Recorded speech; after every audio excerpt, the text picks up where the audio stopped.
ओम शांति। 13 अप्रैल सन 1982 की आव्यक्त वाणी है। त्यागी महात्यागी की व्याख्या। त्यागी महात्यागी की व्याख्या। अव्यक्त बाप दादा महादानी वफादार बच्चों के प्रति बोले। बाप दादा सर्व ब्राह्मण आत्माओं में सर्वस्व त्यागी बच्चों को देख रहे हैं। 3 प्रकार के बच्चे हैं। एक है त्यागी, दूसरे हैं महात्यागी, तीसरे हैं सर्वत्यागी।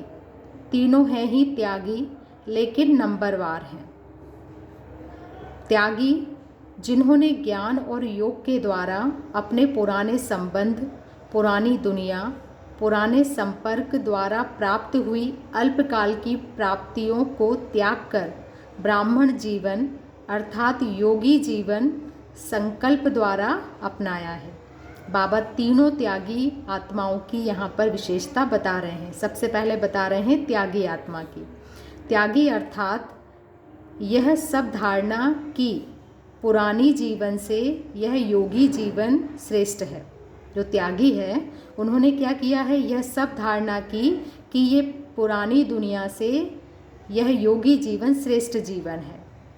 अल्पकाल की प्राप्ति से यह सदा काल की प्राप्ति प्राप्त करना आवश्यक है और उसे आवश्यक समझने के आधार पर ज्ञान योग के अभ्यासी बन गए। ब्रह्मा कुमार व ब्रह्मा कुमारी कहलाने के अधिकारी बन गए। लेकिन ब्रह्मा कुमार ब्रह्मा कुमारी बनने के बाद भी पुराने संबंध, संकल्प और संस्कार संपूर्ण परिवर्तन नहीं हुए, लेकिन परिवर्तन करने के युद्ध में सदा तत्पर रहते हैं। अभी अभी ब्राह्मण संस्कार, अभी अभी पुराने संस्कारों को परिवर्तन करने के युद्ध स्वरूप में। इसको कहा जाता है त्यागी बने, लेकिन संपूर्ण परिवर्तन नहीं किया। सिर्फ सोचने और समझने वाले हैं कि त्याग करना ही महाभाग्यवान बनना है। बाबा कहते हैं बच्चे सिर्फ सोचने और समझने वाले हैं कि त्याग करना ही महाभाग्यवान बनना है। करने की हिम्मत कम। अलवेलेपन के संस्कार बार बार इमर्ज होने से त्याग के साथ साथ आराम पसंद भी बन जाते हैं। समझ भी रहे हैं, चल भी रहे हैं, पुरुषार्थ कर भी रहे हैं, ब्राह्मण जीवन को छोड़ भी नहीं सकते। यह संकल्प भी दृढ़ है कि ब्राह्मण ही बनना है। चाहे माया व मायावी संबंधी पुरानी जीवन के लिए अपनी तरफ आकर्षित भी कर सकते हैं, तो भी इस संकल्प में अटल है कि ब्राह्मण जीवन ही श्रेष्ठ है। इसमें निश्चय बुद्धि पक्के हैं। लेकिन संपूर्ण त्यागी बनने के लिए 2 प्रकार के विघ्न आगे बढ़ने नहीं देते। क्या कहा बाबा ने? संपूर्ण त्यागी बनने के लिए 2 प्रकार के विघ्न आगे बढ़ने नहीं देते। वह कौन से हैं? एक पहला है तो सदा हिम्मत नहीं रख सकते, अर्थात विघ्नों का सामना करने की शक्ति कम है। दूसरा है अलवेलेपन का अभ्यास, आराम पसंद बन चलना।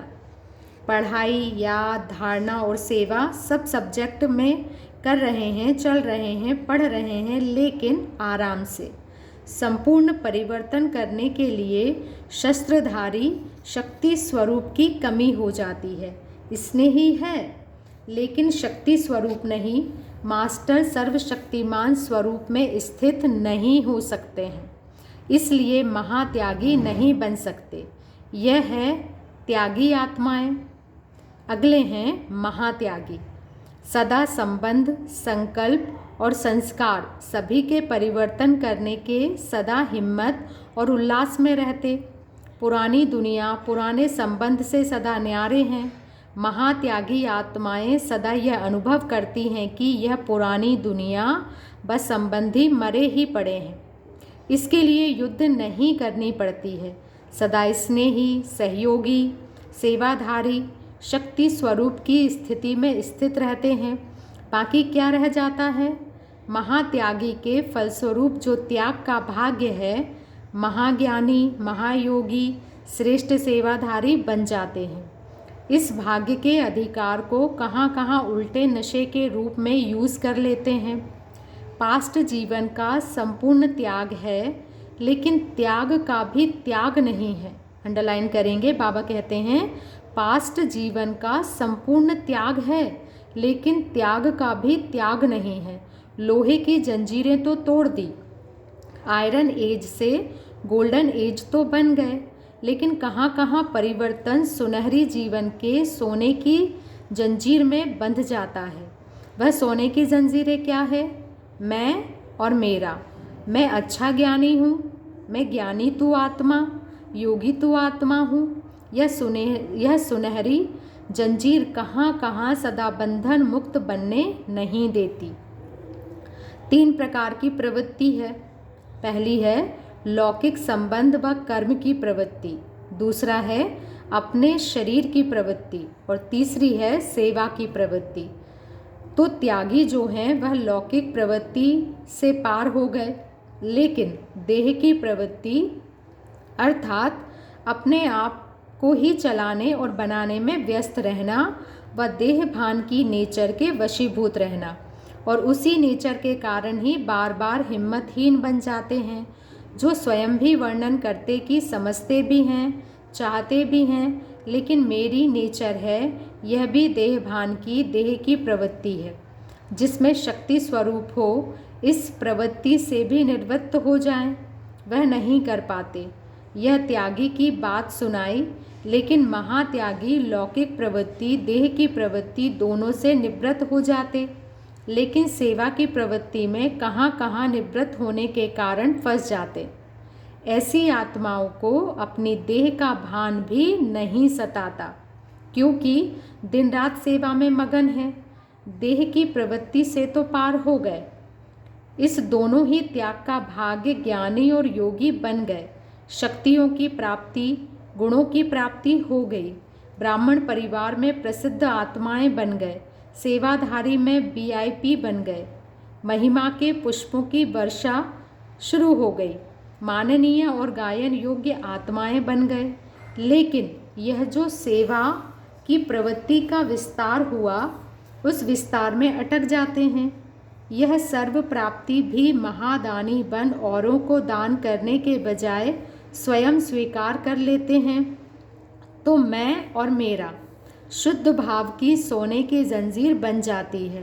भाव और शब्द बहुत शुद्ध होते हैं कि हम अपने प्रति नहीं कहते, सेवा के प्रति कहते हैं। मैं अपने को नहीं कहती कि मैं योग्य टीचर हूँ, लेकिन लोग मेरी मांगनी करते हैं। जिज्ञासु कहते हैं कि आप ही सेवा करो। मैं तो न्यारी हूँ, लेकिन दूसरे मुझे प्यारा बनाते हैं। इसको क्या कहा जाएगा? बाप को देखा व आपको देखा। आपका ज्ञान अच्छा लगता है, आपके सेवा का तरीका अच्छा लगता है, तो बाप कहाँ गया बताओ ज़रा। बाप को परमधाम निवासी बना दिया। इस भाग्य का भी त्याग, जो आप दिखाई ना दे, बाप ही दिखाई दे। बाबा कहते हैं इस भाग्य का भी त्याग करो, जो आप दिखाई ना दे, बाप ही दिखाई दे। महान आत्मा प्रेमी नहीं बनाओ, परमात्मा प्रेमी बनाओ। महान आत्मा प्रेमी नहीं बनाओ, परमात्मा प्रेमी बनाओ। इसको कहा जाता है। और प्रवृत्ति पार कर इस लास्ट प्रवृत्ति में सर्वांश त्यागी नहीं बनते। बाबा कहते हैं यह शुद्ध प्रवृत्ति का अंश रह गया तो महात्यागी तो बने, लेकिन सर्वस्व त्यागी नहीं बने। तो सुना दूसरे नंबर का महात्यागी, बाकी रह गया सर्वस्व त्यागी। यह है त्याग के कोर्स का लास्ट संपन्न पाठ। लास्ट पाठ रह गया, वह फिर सुनाएंगे, क्योंकि 83 में जो महायज्ञ कर रहे हो और महान स्थान पर कर रहे हो, तो सभी कुछ तो आहुति डालेंगे ना।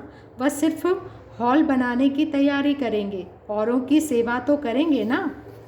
बाबा कहते हैं बाप की प्रत्यक्षता की आवाज़ बुलंद करने के बड़े बड़े माइक भी लाएंगे। यह तो प्लान बनाया है, लेकिन क्या बाप अकेला प्रत्यक्ष होगा? व शिव शक्ति दोनों प्रत्यक्ष होंगे। शक्ति सेना में तो दोनों मेल फीमेल ही आ जाते हैं।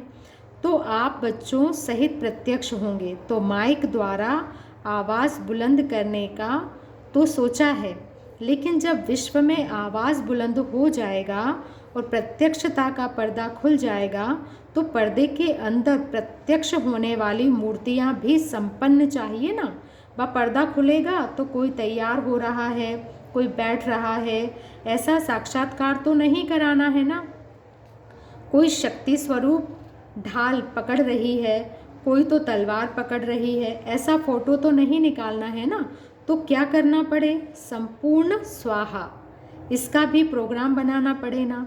तो महायज्ञ में यह सोने की जंजीरें भी स्वाहा कर देना, लेकिन उसके पहले अभी से अभ्यास चाहिए। बाबा कहते हैं उसके पहले अभी से अभ्यास चाहिए।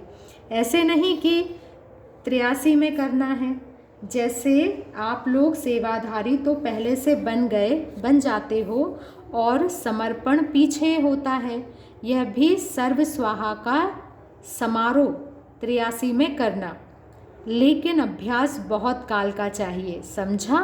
अच्छा, ऐसे सदा बाप समान सर्वस्व त्यागी, सदा ब्रह्मा बाप समान प्राप्त हुए भाग्य के भी महादानी, ऐसे सदा बाप के वफादार फरमान बरदार फॉलो फादर करने वाली श्रेष्ठ आत्माओं को बाप दादा का याद प्यार और नमस्ते। अब बाबा ने पार्टियों से मुलाकात की है और प्रश्न किया है, कर्म करते भी कर्म बंधन से मुक्त रहने की युक्ति क्या है? प्रश्न पूछा है, कर्म करते भी कर्म बंधन से मुक्त रहने की युक्ति क्या है? उत्तर में बाबा कहते, कोई भी कार्य करते बाप की याद में लवलीन रहो। लवलीन आत्मा कर्म करते भी न्यारी रहेगी। कर्मयोगी अर्थात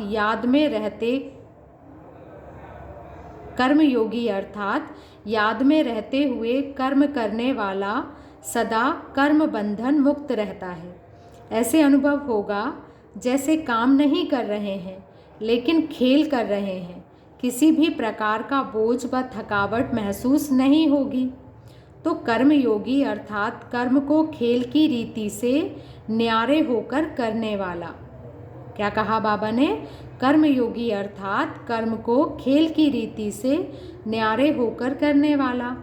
ऐसे न्यारे बच्चे कर्मेंद्रियों द्वारा कार्य करते बाप के प्यार में लवलीन रहने के कारण बंधन मुक्त बन जाते हैं। अंडरलाइन करेंगे, ऐसे न्यारे बच्चे कर्मेंद्रियों द्वारा कर्म करते बाप के प्यार में लवलीन रहने के कारण बंधन मुक्त बन जाते हैं। अच्छा, ओम शांति।